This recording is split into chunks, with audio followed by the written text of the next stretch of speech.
Chapter number 3 kinship caste and class, इसके part 3 जो कि लास्ट पार्ट है, इसमें आपका स्वागत है। आज की डिस्कशन सबसे पहले हम शुरू करते हैं सुत्त पिटक से। यहाँ आप सुत्त पिटक का बुक का एक पिक्चर देख सकते हैं। बुद्धिस्ट लिटरेचर में पिटक बड़े इम्पोर्टेंट हैं। 3 पिटक हैं, अभिधम्म पिटक, विनय पिटक और सुत्त पिटक। तो हम सुत्त पिटक की एक स्टोरी से हम बात शुरू करते हैं। ये स्टोरी, ये इमेजिनेशन है कि किस तरह से किंग यानी कि राजा के पद की शुरुआत हुई। इस कॉन्सेप्ट में, इस कहानी में ये बताया गया है कि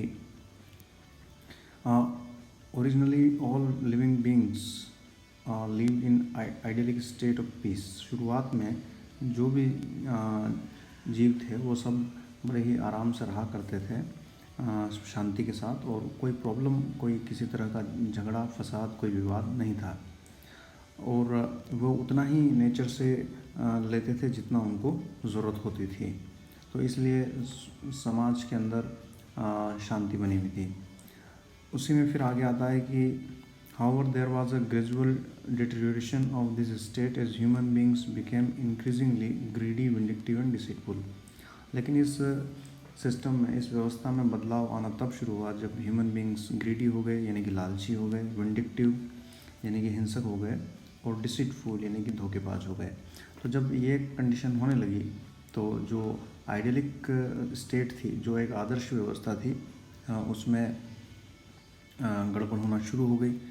तो जब अव्यवस्था फैलने लगी तो फिर इसका समाधान सोचा गया, और जो समाधान सोचा गया वो था महासम्मत या the great elect. Then they realize to have someone who can maintain order properly.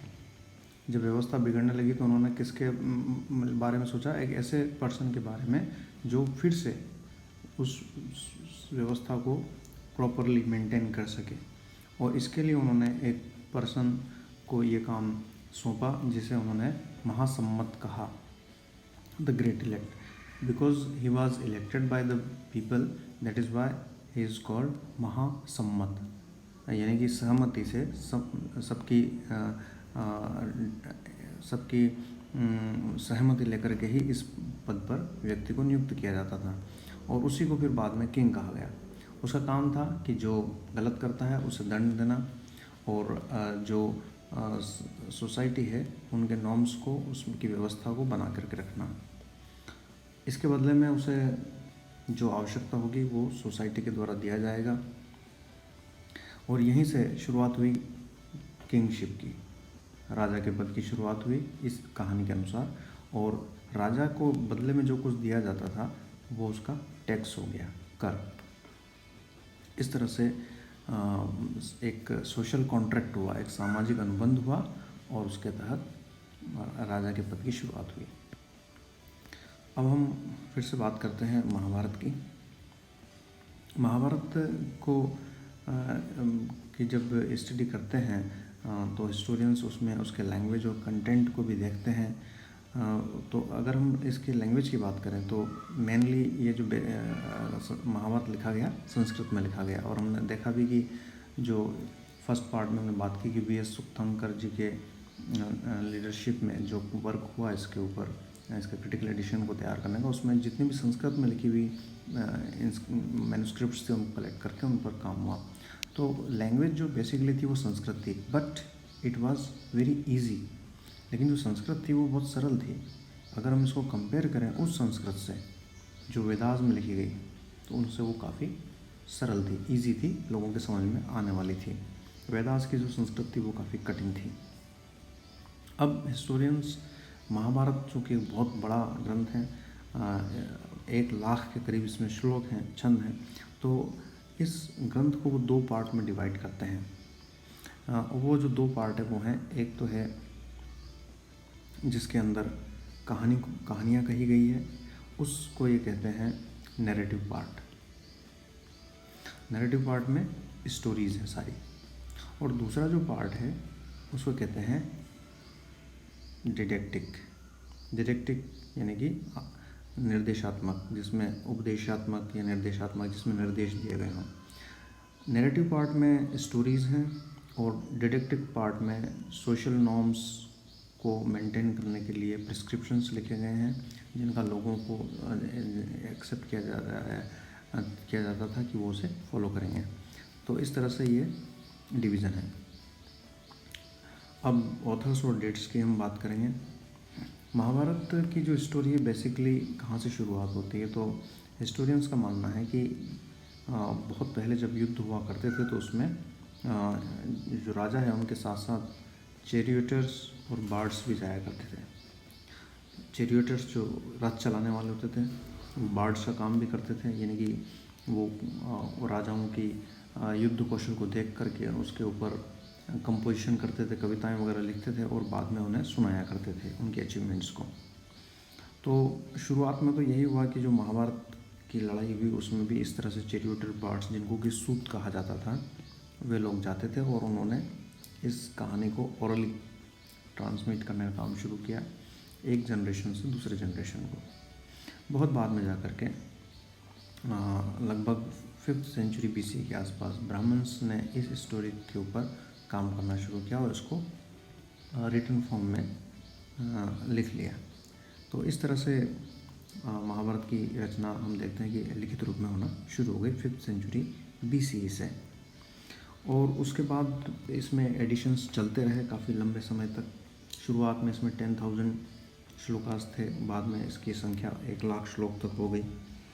इसमें कुछ चेंजेस भी हम देखते हैं कि लगभग 200 BC के आसपास आते आते इसमें जो कैरेक्टर्स थे, मेन कैरेक्टर जैसे कि श्री कृष्णा, उन्हें विष्णु का अवतार बताया गया, क्योंकि 200 BC के आसपास आते आते भारत के समाज में विष्णु गॉड, जो हिंदुओं में एक प्रमुख गॉड है, उनका महत्व बढ़ता जा रहा था। तो उन्हें कृष्ण को विष्णु का ही अवतार बता करके स्टोरी को आगे बढ़ाया गया। अब अगली बात हम करते हैं कि आर्कियोलॉजिस्ट BB लाल ने मेरठ ज़िले के अंदर एक हस्तिनापुर विलेज है, वहाँ पर आर्कियोलॉजिकल एविडेंसेस को कलेक्ट करने का काम शुरू किया। तो उन्होंने एक्सकवेशन किया। उन्होंने जब एक्सकवेशन किया तो जो हस्तिनापुर विलेज है, हालांकि हिस्टोरियंस भी इसमें सुनिश्चित नहीं है कि वो वही हस्तिनापुर है जिसका महाभारत में वर्णन था या नहीं, क्योंकि ये एक छोटा गांव है। लेकिन उन्होंने अपनी इस एक्सकवेशन में ये पाया कि यहाँ पर 5 डिफरेंट लेवल्स थे और उन लेवल्स के अंदर एक्सकवेशन के उन लेवल्स में जो सेकंड लेवल है उसमें ज़्यादातर जो मकान मिले वो मड यानी कि मिट्टी के बने हुए या रीड्स के बने हुए मिले, सरकंडे के बने हुए।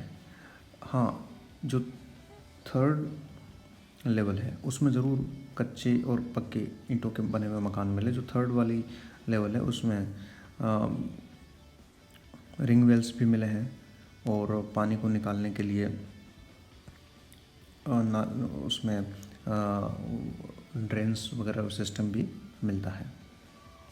ये BB लाल की फाइंडिंग है। 1951-52 में उन्होंने ये एक्सकवेशन का काम किया।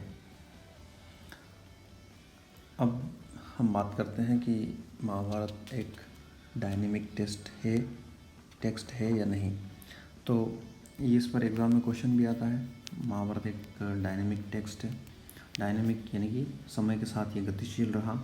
इसमें समय के साथ साथ इसमें काफ़ी चीज़ें ऐड होती गई और डिफरेंट एरियाज़ में इसके अंदर कई सारे हम देखते हैं कि इसमें चीज़ें जुड़ती गई। तो इसलिए इसको डायनेमिक टेक्स्ट कहा जाता है। केवल जो संस्कृत वर्जन, जो मेन स्टोरी है, जब इसको लिखा गया था शुरुआत में, ये वहीं तक सीमित नहीं रहा, उसके आगे भी इसमें कई सारे चेंजेस आते गए। कई सारी स्टोरीज इसमें जुड़ती गई अलग अलग रीजन से रिलेटेड, और इसका जो संकलन का काम है वो आगे भी चलता रहा। आज हम देखते हैं कि इस महाभारत के थीम के ऊपर कई तरह की art, painting, sculptures, plays, dance और कई तरह की और कलाएं डेवलप हुई। तो इसलिए इसे एक डायनेमिक टेक्स्ट कहा जाता है। ये समय की धारा के साथ अपने आप में कई परिवर्तन लिए हुए चल रहा है। चलिए अब इसके क्वेश्चंस हम देख लेते हैं। What was the concept of Mahasammata? Write an account on language and content of Mahabharata, और why is Mahabharata considered a dynamic text. चलिए ये चैप्टर हमारा यहाँ पर कंप्लीट होता है।